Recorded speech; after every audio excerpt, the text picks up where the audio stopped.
어두운 밤. 강물은 아무 말도 하지 않습니다. 그리고 그 위로 희미하게 떠오르는 노란 웃는 얼굴.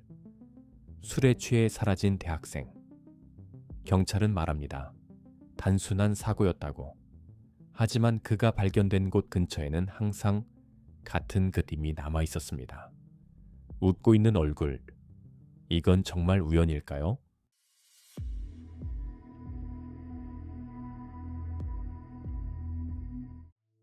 이 사건에는 이상한 패턴이 있습니다.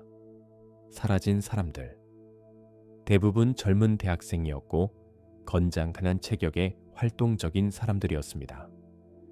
운동을 하던 사람, 성적이 우수한 학생 주변에서 문제없다고 말하던 사람들. 특별한 이유가 보이지 않는 사람들입니다. 술을 마신 밤. 사람들 사이에 있다가 잠깐 혼자 떨어진 순간. 그때 사라집니다. 누군가와 다툰 흔적도 없고 위험한 상황도 없습니다. 그냥 사라집니다. 그리고 며칠 뒤 혹은 몇 주 뒤 강이나 하천에서 발견됩니다. 도심 한가운데에서도 비슷한 일이 반복됩니다. 이게 단순한 사고라면 왜 이렇게 조건이 비슷할까요? 그리고 왜 항상 혼자 남은 순간일까요? 이 이야기는 한 사건에서 시작됩니다. 1997년 뉴욕. 패트릭 맥닐. 포드햄 대학교에 다니던 19살 학생이었습니다. 그날 밤 친구들과 함께 술집에 있었습니다. 평범한 밤이었고 특별한 일은 없었습니다. 그리고 그는 혼자 밖으로 나옵니다. 그게 마지막이었습니다. 누군가와 함께 있는 모습도 없고 위험한 상황도 포착되지 않았습니다. 그 이후 완전히 사라집니다. 수색이 이어졌지만 며칠이 지나고 몇 주가 지나도 아무것도 발견되지 않았습니다. 그리고 2달 뒤 그의 시신이 이스트강에서 발견됩니다. 경찰은 말합니다. 실족사. 술에 취해 강에 빠졌을 가능성. 가장 현실적인 설명입니다.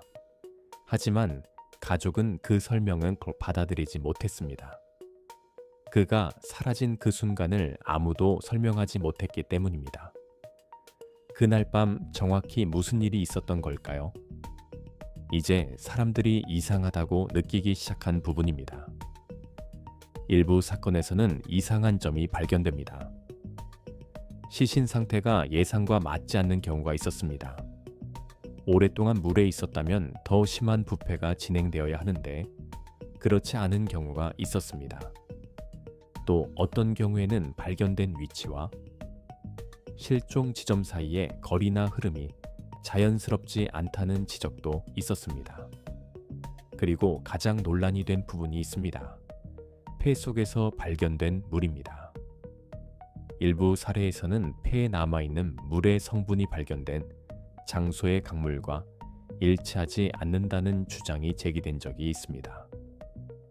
심지어 염소 처리된 물, 즉 수돗물과 유사한 성분이 검출되었다는 분석도 언급된 바 있습니다. 만약 이 해석이 맞다면 다른 장소에서 물에 들어갔다가 이동됐을 가능성도 생각해 볼 수 있습니다. 하지만 이건 공식적으로 확정된 결론은 아닙니다. 전문가들 사이에서도 해석은 엇갈립니다. 그럼에도 이상한 점은 반복됩니다. 이건 우연일까요?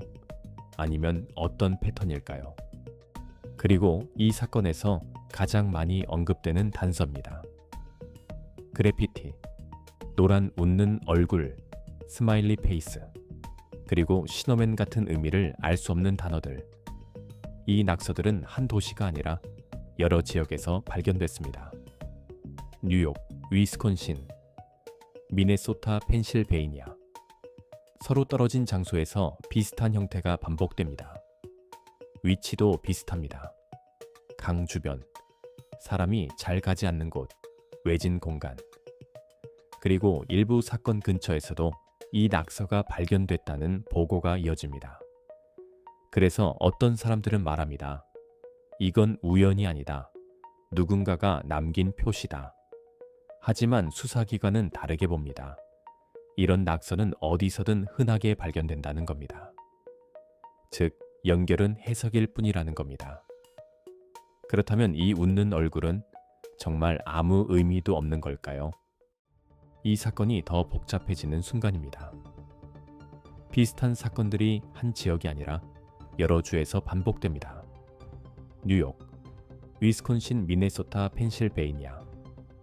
서로 다른 도시, 서로 다른 밤.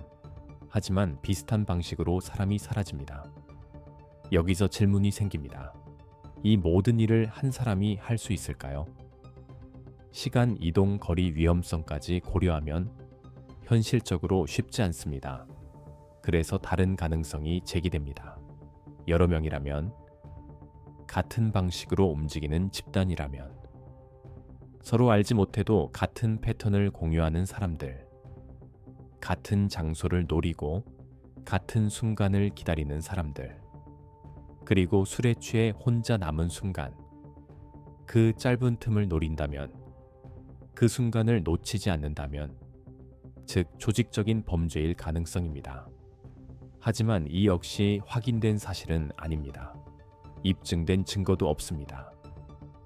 그럼에도 이 가설이 계속 나오는 이유는 너무 넓은 범위에서 비슷한 일이 반복되기 때문입니다. 우리는 서로 다른 사건을 보고 있는 걸까요? 아니면 하나의 패턴을 다르게 보고 있는 걸까요? 이건 우연일까요?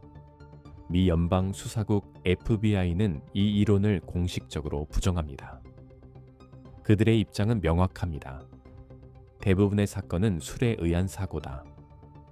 밤, 알코올, 낯선 환경, 이 세 가지가 겹치면 사람은 균형을 잃고 방향을 잃고 판단을 잃습니다. 익숙한 길도 낯설어지고 가까운 거리도 멀어집니다. 그리고 그 순간 사고는 발생합니다. 넘어지고 미끄러지고 그리고 빠집니다. 그래서 이 사건들은 연결된 것이 아니라 서로 다른 사고일 뿐이라는 겁니다. 하지만 정말 그것만으로 설명이 될까요? 모든 사건이 그렇게 단순할까요? 그 모든 밤이 그렇게 우연일까요? 우리는 패턴을 만들어낸 걸까요? 아니면 이미 존재하는 패턴을 늦게 알아차린 걸까요? 그런데 이 이야기가 끝나지 않는 이유가 있습니다. 비슷한 사건은 지금도 계속 보고됩니다. 술자리 이후 실종, 그리고 며칠 뒤 발견. 시간이 지나도 방식은 바뀌지 않습니다. 어떤 사건은 그저 사고일 수 있습니다. 하지만 모든 사건이 정말 그럴까요? 그 모든 밤이 단순한 실수였을까요? 그 모든 마지막 순간이 우연이었을까요? 아무도 보지 못한 순간, 아무도 기억하지 못하는 시간, 그 사이에서 무언가가 계속 반복되고 있다면 우리는 그걸 그냥 지나치고 있는 걸까요? 아니면 이미 보고 있으면서도 외면하고 있는 걸까요? 그리고 지금 이 순간에도 누군가는 같은 밤을 같은 방식으로 걷고 있을지도 모릅니다. 지금 이 순간에도 강은 많은 것을 숨깁니다. 흐르고 지워버리고 남기지 않습니다. 그래서 진실도 함께 사라질 수 있습니다. 웃고 있는 얼굴, 그건 그저 장난일까요? 아니면 누군가가 남긴 신호일까요? 술자리에서 사라진 친구, 우리는 그걸 단순한 실수라고 확신할 수 있을까요? 여러분은 어떻게 생각하시나요?